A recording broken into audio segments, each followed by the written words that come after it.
എല്ലാവർക്കും കർത്താവായ യേശുക്രിസ്തുവിന്റെ നിസ്തുല്യ നാമം വാഴ്ത്തപ്പെടുമാറാകട്ടെ. പ്രിയപ്പെട്ട സഹോദരന്മാരെ, നമുക്ക് ഇന്നത്തെ ചിന്തക്കായിട്ട് 2 പത്രോസ് 2-ാം അധ്യായത്തിൻ്റെ 1-ാം വാക്യം നമുക്ക് വായിക്കാം. എന്നാൽ കള്ളപ്രവാചകന്മാരും ജനത്തിൻ്റെ ഇടയിൽ ഉണ്ടായിരുന്നു. അങ്ങനെ നിങ്ങളുടെ ഇടയിലും ദുരുപദേഷ്ടന്മാരുണ്ടാകും. അവർ നാശകരമായ മതഭേദങ്ങളെ നുഴയിച്ച് തങ്ങളെ വിലക്ക് വാങ്ങിയ നാഥനെ തള്ളിപ്പറഞ്ഞു തങ്ങൾക്ക് തന്നെ ശീർഘനാശം വരുത്തും. അവരുടെ ദുഷ്കാമ പ്രവൃത്തികളെ പലരും അനുകരിക്കും. അവർ നിമിത്തം സത്യമാർഗം ദുഷിക്കപ്പെടും. അവർ ദ്രവ്യാഗ്രഹത്തിൽ കൗശലവാക്ക് പറഞ്ഞ് നിങ്ങളെ വാണിഭമാക്കും. അവർക്ക് പൂർവ്വകാലം മുതൽ ന്യായവിധി താമസിയാതെ വരും. അവരുടെ നാശം ഉറങ്ങുന്നതുമില്ല.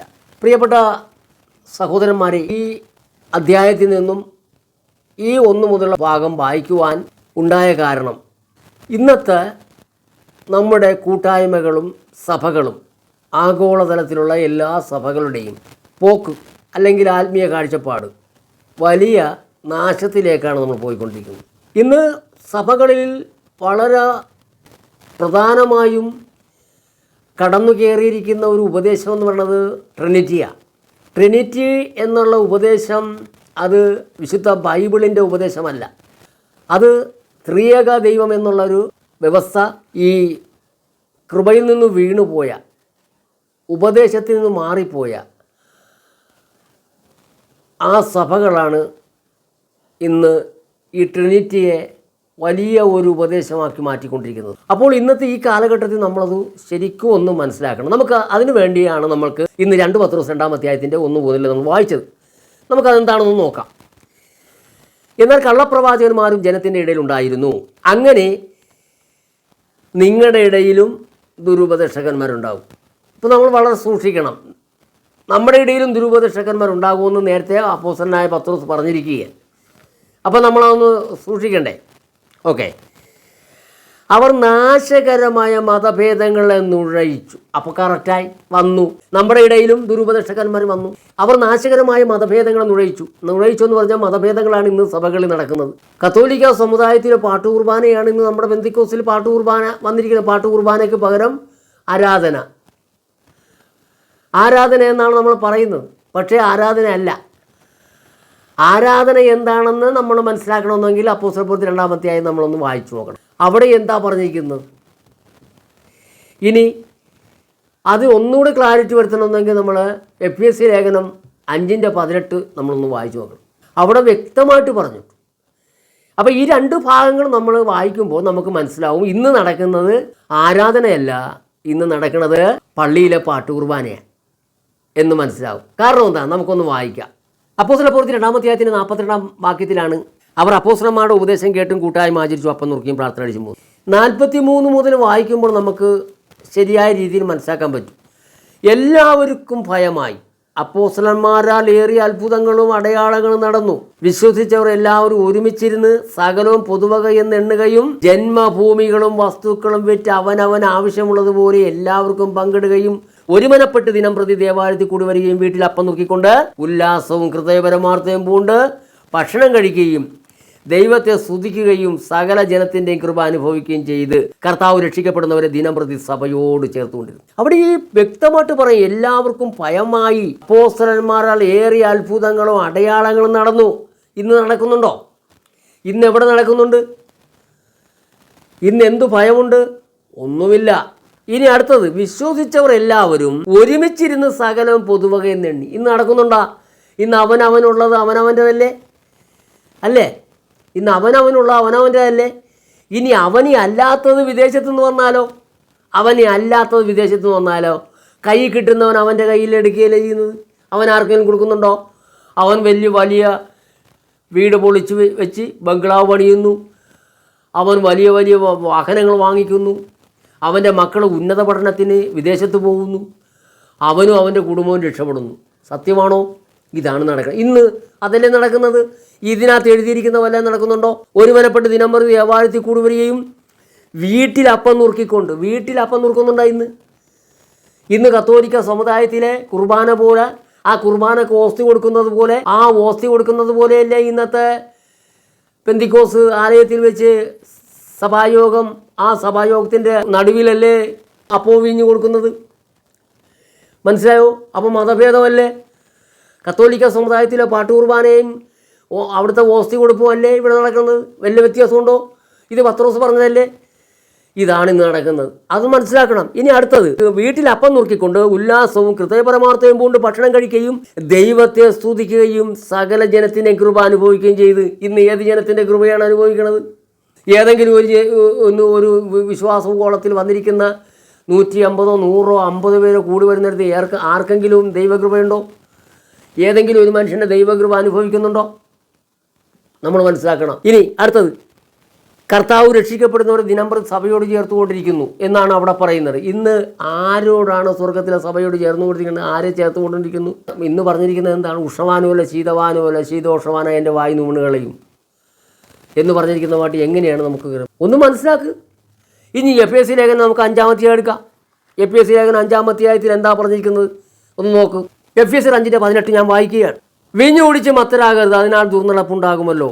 ആത്മാവ് നിറഞ്ഞവരായി സങ്കീർത്തനങ്ങളാലും സ്തുതികളാലും ആത്മീയഗീതങ്ങളാലും തമ്മിൽ സംസാരിച്ചു നിങ്ങളുടെ ഹൃദയത്തിൽ കർത്താവിന് പാടിയും കീർത്തനം ചെയ്തും നമ്മുടെ കർത്താവായ യേശുക്രിസ്തുവിന്റെ നാമത്തിൽ ദൈവവും പിതാവുമായവനെ എല്ലായ്പ്പോഴും എല്ലാറ്റിനു വേണ്ടിയും സ്തോത്രം ചെയ്തു കൊള്ളുവിൻ. ക്രിസ്തുവിൻ്റെ ഭയത്തിൽ അന്യോന്യം കീഴ്പ്പെട്ടിരിപ്പിൻ. ഇവിടെ നമുക്കൊന്ന് ചിന്തിക്കാനുള്ള കാര്യമുണ്ട്. ഇവിടെ സ്തോത്രം, വീഞ്ഞു കുടിച്ച് മത്തരാകരുത്, അതിനാൽ ദുർനടപ്പുണ്ടാകുള്ളൂ. കറക്റ്റാണ്. വീഞ്ഞു കുടിച്ച് മത്തരായാൽ അവൻ അതും ഇതുമൊക്കെ വിളിച്ചു പറയും. അതേപോലെ അതിൻ്റെ ഓപ്പോസിറ്റ് പറയുന്നത് എന്താണ്? ആത്മാവ് നിറഞ്ഞവരായി. അപ്പോൾ ആ പരിശുദ്ധാത്മാവ് നിറഞ്ഞാൽ എന്തുണ്ടാകണം പറ? പരിശുദ്ധാത്മാവ് നിറഞ്ഞാൽ ദുരുപദേശമാണ് വരേണ്ടതല്ല. അതോ പരിശുദ്ധാത്മാവ് നിറഞ്ഞാൽ പിന്നെ എന്തെങ്കിലും പറയുന്നതാണോ? ഇവിടെ പറയുന്നു, പരിശുദ്ധാത്മാവ് നിറഞ്ഞവരായി സങ്കീർത്തനങ്ങളാലും. ആസാഫിൻ്റെയും കോരഹപുത്രന്മാരുടെയും ദാവീദിൻ്റെ സങ്കീർത്തനമല്ല ഇവിടെ പറഞ്ഞിരിക്കുന്നത്. അത് പറയണമെന്നല്ല പറഞ്ഞിരിക്കുന്നത്. ഇവിടെ വരേണ്ടത് ആത്മാവ് നിറഞ്ഞാൽ സങ്കീർത്തനങ്ങളുണ്ടാകും. ഹൃദയത്തിൻ്റെ അന്തർഭാഗത്തു നിന്നും അടിത്തട്ടിൽ നിന്ന് ദൈവത്തിന് കൊടുക്കുവാനുള്ള സങ്കീർത്തനങ്ങളുണ്ടാകും. ഇവിടെ അങ്ങനെ പറഞ്ഞിരിക്കുന്നത്. സ്തോത്രം, സങ്കീർത്തനങ്ങളാലും സ്തുതികളാലും ആത്മീക ഗീതങ്ങളാലും. ആത്മീക ഗീതം, പരിശുദ്ധാത്മാവ് നിറഞ്ഞാൽ നമുക്ക് ആത്മീക ഗീതങ്ങൾ ഉണ്ടാകണം. പുസ്തകത്തിലെ പാട്ടാണോ ഉണ്ടാകേണ്ടത്? പുസ്തകത്തിലെ പാട്ടിനെ കുറിച്ചല്ല ഇവിടെ പറഞ്ഞിരിക്കുന്നത്. ആത്മീയ ഗീതങ്ങൾ ഉണ്ടാകണം. ആത്മാവിൽ അന്യഭാഷയിൽ പാടുന്ന പാട്ടുകൾ ഉണ്ടാകണം. പറഞ്ഞത് മനസ്സിലായോ? അപ്പോൾ ഇവിടെ ഇന്ന് നടക്കണ എന്താണ്? മതാചാരമാണ്. മതഭേദങ്ങൾ നുഴയിച്ചിരിക്കുകയാണ്. ആ മതാചാരങ്ങൾ സഭകളിൽ കയറി വന്നു. മനസ്സിലായിരുന്നു? പുതിയ നിയമസഭയിൽ സ്വോത്രക്കാഴ്ചയോ ദശാംശമോ ഉണ്ടോ? ഇല്ല. അതെല്ലാം പഴയ നിയമകാലത്താണ് ഉണ്ടായത്. ന്യായപ്രമാണ കാലത്താണ് ദശാംശം കൊടുക്കുന്നത്, 10-1 ദശാംശം. എന്നാൽ പുതിയ നിയമത്തിൽ അതല്ല. അപ്പോൾ ഇതെല്ലാം എവിടെ നിന്ന് കയറി വന്നു? മതാചാരങ്ങൾ, മതഭേദങ്ങൾ നുഴയിച്ചിരിക്കുന്നു. ഇനി അടുത്ത കാര്യം പറയുന്നതാണ്, ആത്മീക ഗീതങ്ങളാലും തമ്മിൽ സംസാരിച്ചും നിങ്ങളുടെ ഹൃദയത്തിൽ കർത്താവിന് പാടിയും കീർത്തനം ചെയ്തും നമ്മുടെ കർത്താവായ യേശു ക്രിസ്തുവിൻ്റെ നാമത്തിൽ ദൈവവും പിതാവുമായവനെ എല്ലായ്പ്പോഴും എല്ലാറ്റിനും സ്തോത്രം ചെയ്യും. ദൈവവും പിതാവുമായവനെ ഇന്ന് പറയുന്നുണ്ടോ? ഇന്ന് യേശുവല്ലേ ദൈവം എല്ലാവർക്കും? എല്ലാവരുടെ ആരാധനകളും യേശു ദൈവമല്ലേ? യേശുവിനെ കുറിച്ചുള്ള പാട്ടല്ലേ പാടിക്കുന്നത്? ആരിലും വലിയവൻ എന്നുള്ള യേശു. ആരിലും വലിയവൻ, ഭൂമിയിലും ആകാശത്തിലും വലിയവൻ, സ്വർഗത്തിലും വലിയവൻ. സ്വർഗത്തിലും യേശുവിനേക്കാൾ വലിയവൻ ആരുമില്ലെന്നല്ലേ പറയുന്നത്. അപ്പോൾ അത് ദുരുപദേശമല്ലേ? ദൈവവചനത്തിന് വിരുദ്ധമായ കാര്യങ്ങളല്ലേ നമ്മൾ പാടി അവിടെ പിന്നെ കൈയടിക്കുന്നത്. അപ്പോൾ അതിൻ്റെ ഉദ്ദേശം എന്താണ്? സത്യത്തെ മറിച്ചിടുക. അതല്ലേ ഇന്ന് നടക്കുന്നത്. അപ്പോൾ അതുകൊണ്ട് ഇത് എവിടെ പോയി? ഈ ട്രിനിറ്റി എന്നുള്ള ആ നിലവാരത്തിലേക്ക് പോയി. പിതാവുമില്ല, പുത്രനുമില്ല, പരിശുദ്ധാത്മാവും ഇല്ലാത്തൊരവസ്ഥയിലായിപ്പോയി. കാരണം എന്താണ്? 2 യോഹന്നാൻ 8-8 വാക്യത്തിൽ പറയുന്നത് എന്താണ്? ക്രിസ്തുവിൻ്റെ ഉപദേശത്തിൽ നിലനിൽക്കാതെ അതിർ കടന്നു പോകുന്ന ഒരുത്തനും ദൈവമില്ല. ഉപദേശത്തിൽ നിലനിൽക്കുന്നവനോ പിതാവുകൊണ്ട് പുത്രനും ഉണ്ടെന്നാണ്. ആ ഉപദേശം ഉണ്ടായിന്ന്? ആ ഉപദേശമില്ല. ഇന്ന് യേശുവിനെ ദൈവമാക്കി വെച്ചിരിക്കുന്നു. യേശുവാണ് പിതാവായ ദൈവം. യേശുവാണ് പിതാവായ ദൈവമാണ് ജഡത്തിൽ വന്നത്. ഏത് ഉപദേശമാണ്? അപ്പോൾ ഇതെല്ലാം എവിടെ പോയി? പത്രോസ് പറഞ്ഞ ആ നിലവാരത്തിലേക്ക് പോയി. എന്താ പറഞ്ഞത്? പത്രോസ് പറഞ്ഞത് എന്താണ്?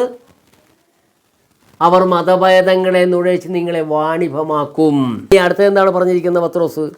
പത്രോസ് പറഞ്ഞിരിക്കുന്നു, നിങ്ങളെ വിലക്ക് വാങ്ങിയ നാഥനെ തള്ളിപ്പറഞ്ഞു തങ്ങൾക്ക് തന്നെ ശീർക്കനാശം വരുത്തും.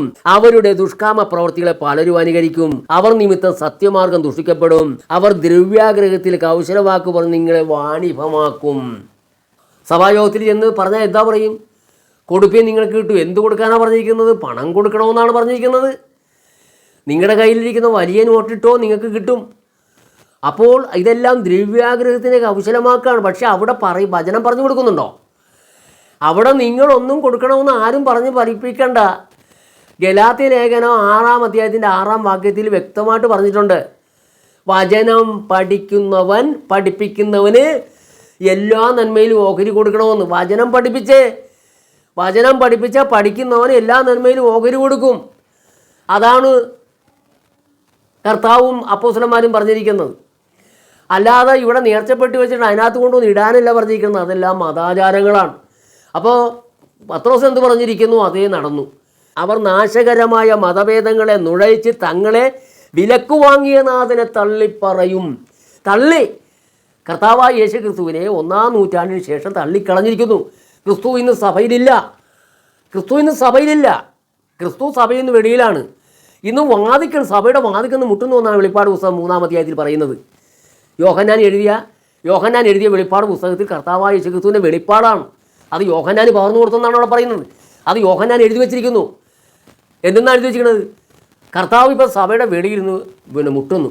ഞാനിതാ വാതിക്കൽ നിന്ന് മുട്ടുന്നു. ആരെങ്കിലും എൻ്റെ ശബ്ദം കേട്ട് വാതിൽ തുറന്നാൽ ഞാൻ അവൻ എന്നോടും കൂടെ അത്താഴം കഴിക്കുമെന്നാണ് പറഞ്ഞത്. ഇല്ലെങ്കിൽ നീ ഉഷ്ണവാനുമല്ല ശീതവാനുമല്ല ശീതോഷ്ണവാനാകിയാൽ എൻ്റെ വായിന്ന് ഉമിണ്ണുകളയും എന്നാണ് യേശു പറഞ്ഞിരിക്കുന്നത്. അതുകൊണ്ട് പ്രിയപ്പെട്ടവരെ, നമുക്കൊരു മടങ്ങി വരവ് അത്യാവശ്യമായിരിക്കുന്നു. എത്രയും വേഗം അപ്പോസ്തലന്മാരുടെ ഉപദേശത്തിലേക്ക്, അപ്പോസ്തല പ്രവൃത്തി 2:42 ഒരു മടങ്ങി വരവ് ഉണ്ടാകണം. ആ മടങ്ങി വരവ് ഉണ്ടായെങ്കിൽ മാത്രമേ നമുക്ക് രക്ഷപ്രാപിക്കാൻ സാധിക്കുകയുള്ളൂ എന്ന് പറഞ്ഞുകൊണ്ട് ഞാൻ എൻ്റെ വാക്കുകൾ ചുരുക്കുന്നു. എല്ലാവർക്കും യേശു ക്രിസ്തുവിൻ്റെ നാമത്തിലുള്ള സ്നേഹം